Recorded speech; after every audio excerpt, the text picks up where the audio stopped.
Hey people, so this is a little video on my drone project. Well, quadcopter, it's not really a drone. So I started up by doing another more ambitious one that failed miserably, and this is now my new version. This video is going to be both about what I've done and what I've done horribly wrong. So yeah, quadcopter, so 4 motors I got off eBay, 2300 kV. 4 speed controllers that I got very cheaply off eBay and reprogrammed with Simon K, but I'm gonna be replacing those anywho. As for power, I got 6, I believe it's Samsung 35 amp lithium cells arranged in a 3-cell configuration, so 2x2x2. It's been made so if I pop out the screw, I can draw each of these 3 2-cell boxes out and put them for charging, and I could theoretically make another 3 cells and then have swappables, but I'm not sure I'm going to use that because it's just much easier using the wires on the other side for charging. Yeah, so you may also notice I have very little short circuit protection, but this is test bench. It's something I'm making to try different things out. So yeah, the main board in here, my last video you seen it taken apart. It's very simple. You got an Arduino Pro Mini Micro, I'm not sure, in here. They had make a 328 version and an NIF 244L01 radio transmitter here, 9 DOF MPU here, and a pressure sensor. And yeah, everything is homemade apart from the board parts, obviously. The chassis is 3D printed, and the wires for the batteries are speaker wires actually. And yeah, so that's basically an overview. I think the whole thing weighs about 0.8 kilos, so it's a bit on the heavy side, but I have managed to make it take off, though very unstably due to reasons I'll get into in a moment, but it can lift itself, so that's that. So before I go into where I messed up, yeah, let's also take the remote control. So this is an Xbox 360 controller. I have added this part up here, obviously, which houses another Arduino Pro Micro, which controls the screen. And that's about it actually. Let's just turn it on. I have a placeholder user interface that I made on a train trip. I'm gonna exchange a lot of it. But yeah, the Arduino up here only controls that, and then the touch interface, which I haven't used for anything though. And down here we have another Arduino. We can barely see it through the battery compartment.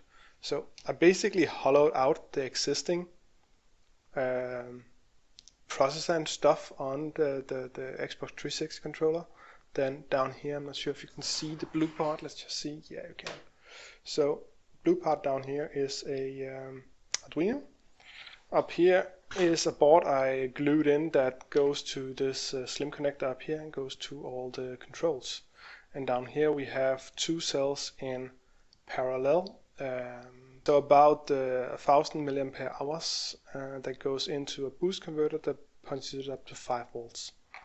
Yeah, I got these 2 analogs, both axes on both analogs connected to the Arduino, and the 2 analog controllers back here. I'm thinking of putting some toggle switches into the spaces here for like hold altitude, hold position, and stuff like that. And it's actually worked out pretty well. It's a bit power hungry, but that's because I'm using a really crappy boost converter to putting it up to 5 volts. But I'm pretty satisfied with this part actually.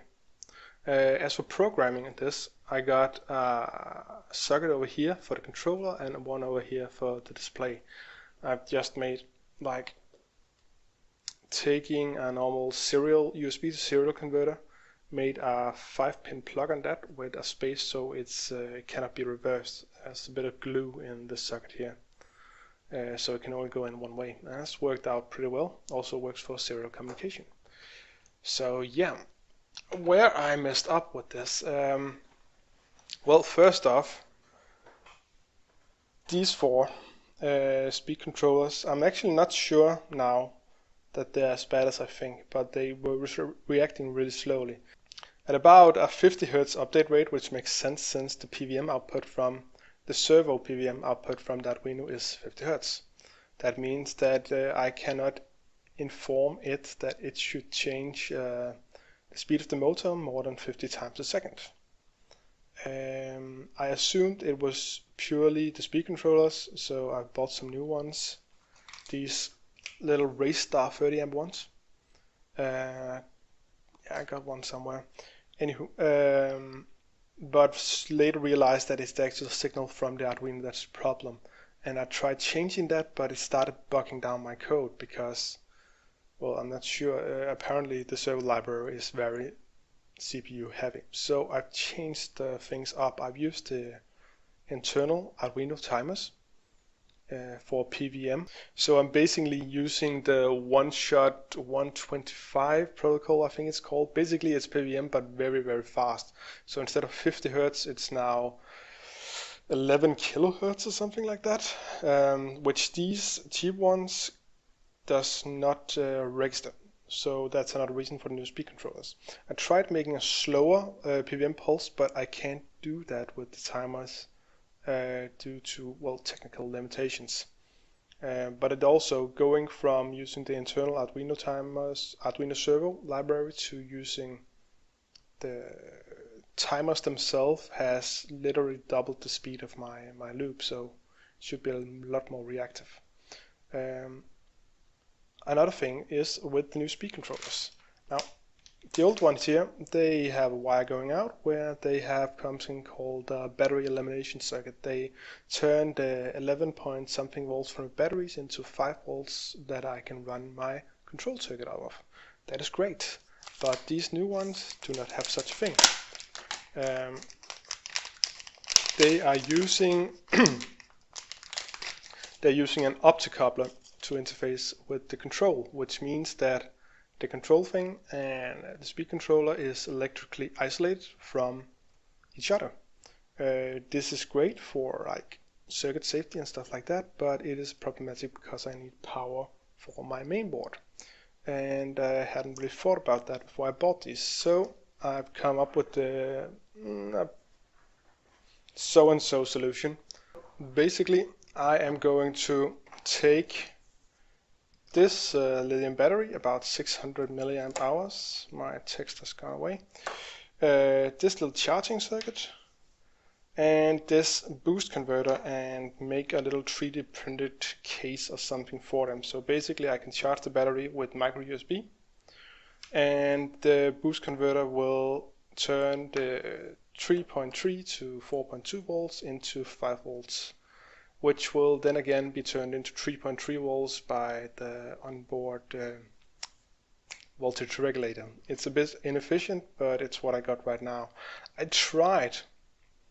My first idea was to simply pop the voltage regulator between the battery and the control board, but that proved to be a bad idea because these new speed controllers has a feature that it's great, but it's also problematic. They got basically regenerative braking. That means that if I'm going at 100% and I go down to 50% throttle, they will actively brake and take the energy that is in the motor's rotation and pump it back into the system, which will slightly charge the batteries, but also make it much more reactive because it can actually brake down to the speed you want.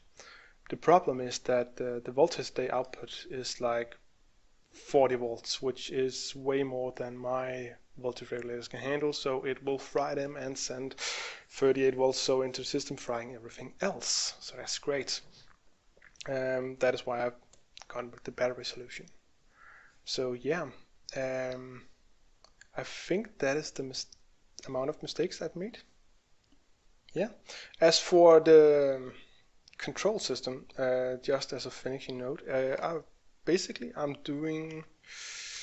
I'm sending 16 bytes of information out, so 16 little packets of value between 2 and 255 for control, and then this responds with a 16 byte bunch of packages as well, so I can get stuff back like temperature, speed, status, and different stuff, battery levels, etc., which I can display on my display. Even though I thought it would be quite a lot of data sent back and forth, it's actually holding up pretty well. I can send at about 1000 hertz or so, so I'll get updates 1000 times a second. More than enough, I think. Yeah, I think that's about it. The only last thing I got, oh yeah, this sensor. This is a BMP280. This is garbage for this purpose. I had some issues. I was trying to write my own library for it for practice, and I just couldn't get it to output the correct height. Well, the correct pressure to be more precise.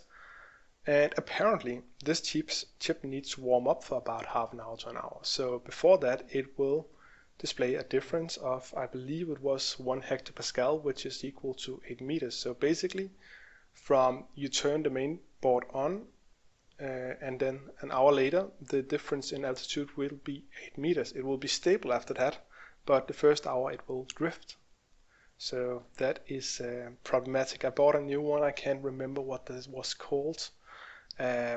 But basically I think it shouldn't drift, and in any case it can output the altitude directly. Right now most of my processing power is actually going to, well, about half the processing power I use goes to calculating altitude, which is, well, it ain't great. So yeah, I think that was about it. I'm going to be posting updates on this project because it's been one that's been quite interesting to me. I've learned a lot doing this, and when I get the speed controllers changed and hopefully get it flying, I am expecting to learn a lot more. Hopefully not by it crashing, but it's a probability.